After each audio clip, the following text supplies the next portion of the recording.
The idea of Terre Haute implementing a food and beverage tax came up in yesterday's mayoral debate. Democrat Mark Byrd prefers this to a trash fee proposed by Mayor Duke Bennett. The mayor says the city isn't a good fit for several reasons.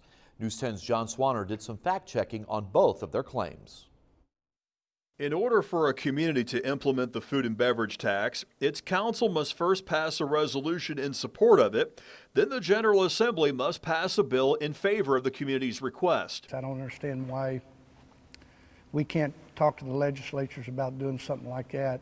Instead of putting the whole tax burden on every individual in this community, let's put it on to some of the people that come in and visit this community. The only town in our area that has a food and beverage tax is Rockville. According to the State Board of Accounts, Rockville is only one of 4 communities in the state to implement the food and beverage tax. Roads and paying for repairs is of great concern to Rockville's town council president. We estimate it would take over 70 years or longer to repave all the streets, not to rebuild them and correct fundamental problems, but just to repave. Tax caps further shrank Rockville's small tax base.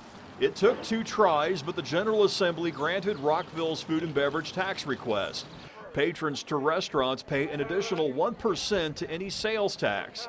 The tax allows Rockville to capitalize on the many tourists who come here. There's a lot of traffic through here because of the 3 state parks in the county and just the beautiful natural resources and scenery that we're blessed with here. Back in Terre Haute, Mayor Biddy says the city isn't a fit for this tax in the eyes of lawmakers. It really is a very political thing for the legislature. They don't want to do it. They don't want to make it look like they're raising taxes. So I've carried that to the legislature a couple times. It just doesn't get any traction. Which is why he favors a trash fee that only requires the city council to pass it.